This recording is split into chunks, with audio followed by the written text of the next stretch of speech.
You don't gotta go home, but you can't stay here. And no, I don't wanna be alone. Hey there, YouTube. This is Cine for Cine Reviews, and today I'm going to be talking about a film called Fire and Ice. It's an animated film that was worked on by Ralph Bakshi and Frank Frazetta. Frazetta is pretty much known for his fantasy images, buxom babes and dudes with really big weapons. Not a euphemism. And Ralph Bakshi, he did the Lord of the Rings animated film, which used a technique called rotoscoping, where they would film some actors and then they would go back and animate the actors. So what is this movie about? To me, it's kind of silly with the naming conventions that they used. You've got, let me check my notes. Ignore me if I'm not looking at you. Ice Peak is the bad guy's location, ran by Queen Juliana and her son Necron. Ooh, scary. And on the opposite side of the good guys, it's Firekeep, another remarkable name, which is run by King Drawl, and his daughter is Princess Tigra, and she's gonna basically be one of the central characters in this. If you like your women thick, Princess Tigra is for you. I think most of the females I've seen, except for Queen Juliana, are drawn as women with the thickness, which is fine. I mean, I think it's pretty okay. There's a race of so-called subhumans which look like some kind of hominid species, but they're green for some reason. I don't know if it was to avoid using more of a human-like appearance, so they could avoid getting a higher MPA rating for the film. But the idea of this is like, the plot is like super basic. There's some exposition, but to me it's almost like the wrong type of exposition. If you watched Conan the Barbarian, they have a little bit at the beginning, and then it's a little bit scattered throughout the film, where Conan's dad tells him about the secret of steel, and then you get other things further on.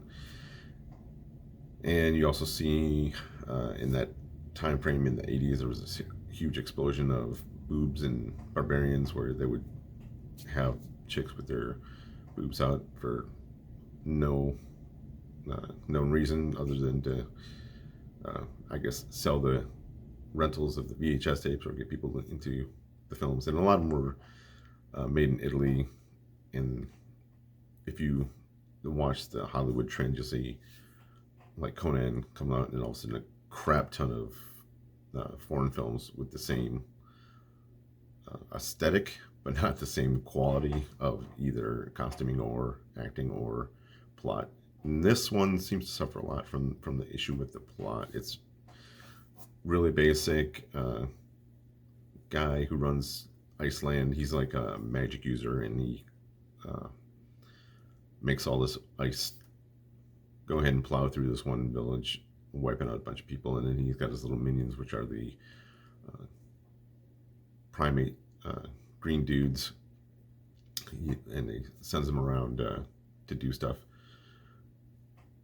They are really like a combination of a caveman and a primate, because they have a way of communicating that's like speech. And there are some more that are a little bit more intelligent, and theirs are used for ambassadors. So Necron, he basically just wants to conquer the world, and his only real opposition is the guy that runs Lava Town, as I like to call it. And he sends out, he's like, hey, we just destroyed this village. You need to surrender. And the king's like, nah, we're not going to surrender. At the same time that he sends out the ambassadors that tell him that he needs to surrender, he also sends out the subhumans. They kidnap his daughter, Tigra. And then it becomes just the standard need to rescue the princess movie. But with like less clothes. So one dude who was in the village that got destroyed ends up surviving. His name's Lamb. He encounters the princess and he's helping her, and then he gets plot devised away from her, and then she gets recaptured by the subhuman dudes. Then random Lamb dude gets an encounter with a super powerful, mysterious guy that we never really get any real background on or find out anything about him. He's just this, oh, I can basically beat everything. He's what they would call a Gary Stu, a guy that's just like, boom, look at me. He would have been okay as a mentor for Lamb, and kind of like, Obi-Wan, who's a mentor of Luke Skywalker. But they didn't have really a master apprentice vibe at all. He was just this really powerful dude that he was almost a Conan type character. And I hadn't noticed until after I watched, I probably forgot because this movie's so old, that Frank Frazetta had worked on it, and the one main character, the super powerful dude, that looked really like Frank Frazetta style, whereas everything else you could tell it's like it's a Ralph Bakshi style. One of the things also, it seemed like there wasn't as much care in this film with the animation as was expended on Lord of the Rings, but I don't know if it was rushed or why that is. You'll see a lot of the old 70s Hanna-Barbera style where you've got the static backgrounds and then you've got the characters that are animated in it, and I'm assuming that's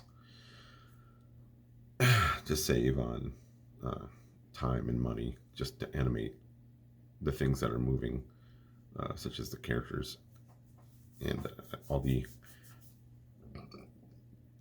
creatures. There was an interesting thing. It's like I wouldn't have noticed this dead creature, which is in the foreground, but it almost blends into the background. And it was like a mid shot.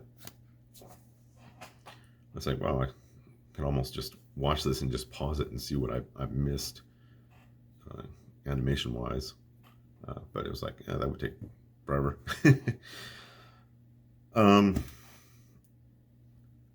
It's really, there's really nothing to the film at all. I wouldn't recommend it. I'll give it a D, and that's because of the plot. This is like super surface level, no depth of anything. It's almost like a Saturday morning cartoon that they bumped up a little bit. I think, pretty much any standard episode from He-Man would actually be better than this film, even with Orko. Because if you look at all of the 70s and 80s cartoons, a lot of them have the same formula. Even the stories are really formulaic. It's like, just look at Scooby-Doo, and then you can look at Josie and the Pussycats. It's like, oh look, it's the same group of people doing very similar things, just with a slightly different theme. And if you like this review, go ahead and hit that like button. Go ahead and hit that subscribe bell so you can get notifications when I upload new stuff. And thank you for watching. See you in the next one.